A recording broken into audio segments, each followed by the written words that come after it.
नमस्कार साथियों, छात्रों और दर्शकों।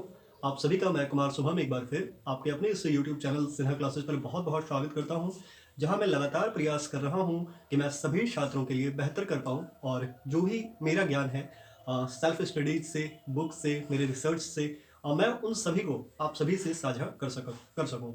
उम्मीद करता हूं आप सभी स्वस्थ हैं, सुरक्षित हैं। एक्चुअली आज का जो मेरा ये कंटेंट है वो एक स्टूडेंट के क्वेश्चन पर है, उसके प्रश्न पर है। आपको ध्यान होगा जब मैंने संघ की कार्यपालिका यूनियन एग्जीक्यूटिव पर एक वीडियो पोस्ट किया था, तो एक छात्र ने जब उस वीडियो को देखा तो उसने मुझसे ये पूछा कि आपने जो आर्टिकल 75 संविधान के अनुच्छेद 75 के बारे में जो कहा, उसे ज़रा और डिटेल में समझा दीजिए।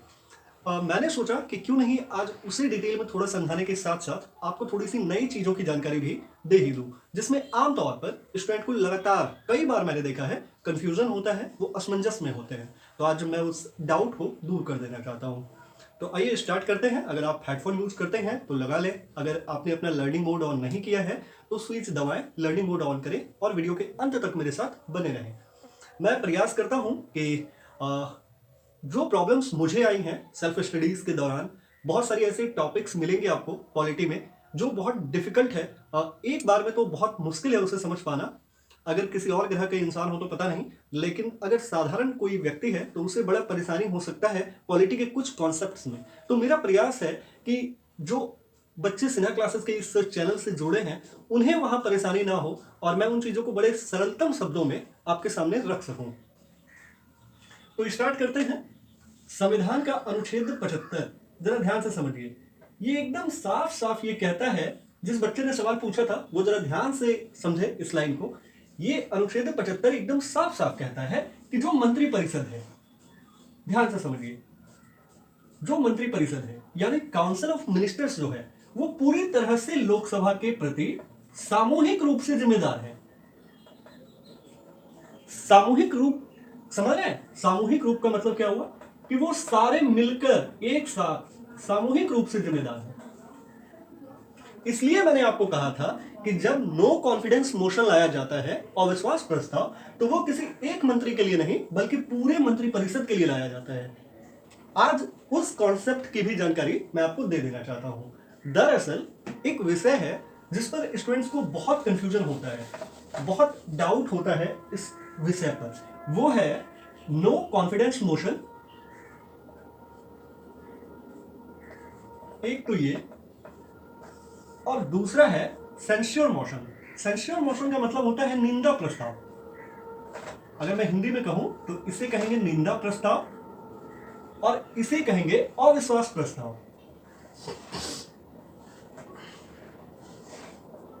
तो बड़े ध्यान से समझिएगा, इन दोनों में अंतर है। नो कॉन्फिडेंस मोशन और सेंश्योर मोशन में अंतर है। आज कुछ महत्वपूर्ण अंतर आपके सामने रख रहा हूं, ध्यान से समझिएगा। सबसे पहला अंतर यह है कि जो अविश्वास प्रस्ताव होता है, नो कॉन्फिडेंस मोशन होता है, उसके लिए, उसको स्वीकार करने के लिए लोकसभा में कारण बताना अनिवार्य नहीं है। यानी आप ऐसे समझें कि कारण बताना अनिवार्य नहीं है, लेकिन निंदा प्रस्ताव में कारण बताना अनिवार्य है। ठीक है? अब जरा इस चीज को समझिए। एक्चुअली मोशंस या प्रस्ताव वो हैं जो संसद की कार्यवाही के साधन हैं। संसद की कार्यवाही होती है, उसमें एक साधन प्रस्ताव भी हैं। कई प्रकार के होते हैं, जैसे स्थगन प्रस्ताव, कटौती प्रस्ताव, अविश्वास प्रस्ताव, निंदा प्रस्ताव, कई हैं। ये दोनों इसलिए मैंने चुना है क्योंकि सबसे पहली बात तो मैं आपको ये बता दूं कि इसका स्पष्ट उल्लेख संविधान के किसी अनुच्छेद में नहीं किया गया है। ठीक है? आर्टिकल 75 में केवल मोटा मोटा ये लिखा हुआ है कि मंत्रिपरिषद सामूहिक रूप से लोकसभा के प्रति उत्तरदायी होगा। नो कॉन्फिडेंस मोशन को स्वीकार करने के लिए कारण बताना अनिवार्य नहीं है कि उसे क्यों स्वीकार किया जा रहा है। प्रक्रिया है, उस प्रक्रिया का थोड़ा सा उल्लेख करूंगा कि आपको समझ में आ जाए।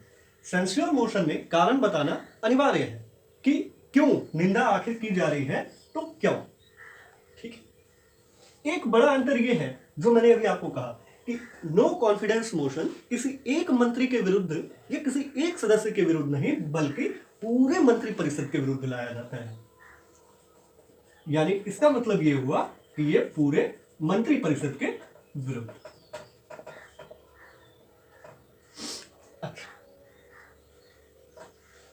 नो कॉन्फिडेंस मोशन अक्सर ऑपोजिशन के द्वारा लाया जाता है, जो विपक्षी दल होता है उसके द्वारा लाया जाता है, इसके अगेंस्ट जो रूलिंग पार्टी में होते हैं, जो सरकार होती है उसके अगेंस्ट, ठीक।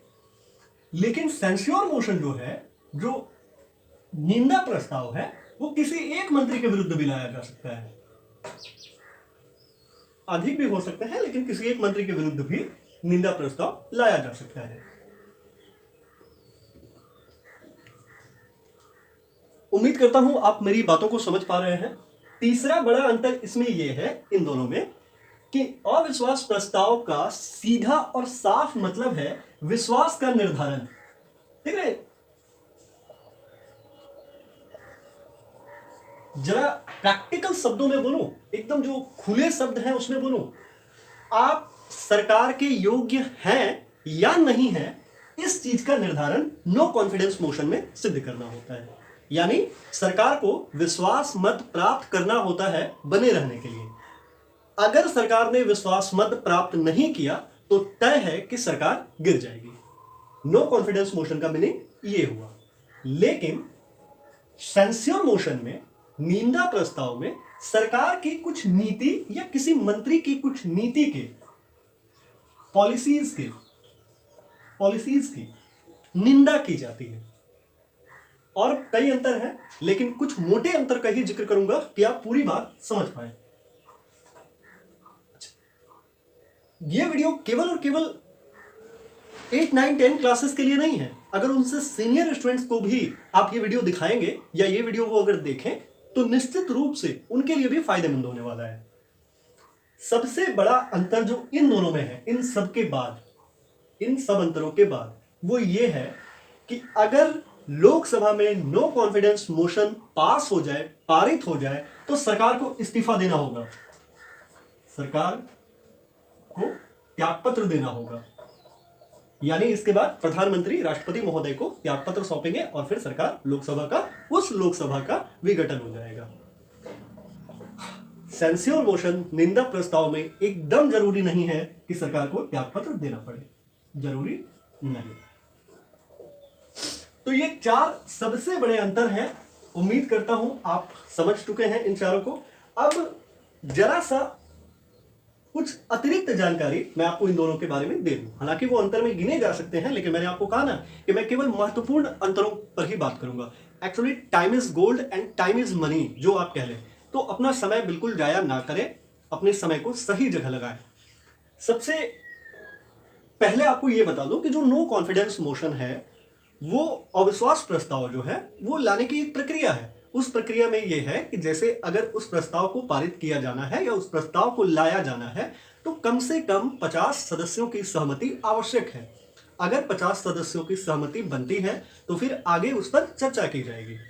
अगर चर्चा के दौरान और सरकार जो सत्ताधारी है, अगर उसने उस चर्चा के दौरान विश्वास मत प्राप्त कर लिया तो फिर प्रक्रिया यह है, ध्यान से समझिए, कि अब आगे के 6 महीने तक उस सरकार के विरुद्ध नो कॉन्फिडेंस मोशन नहीं लाया जा सकता, यानी सरकार बनी रहेगी।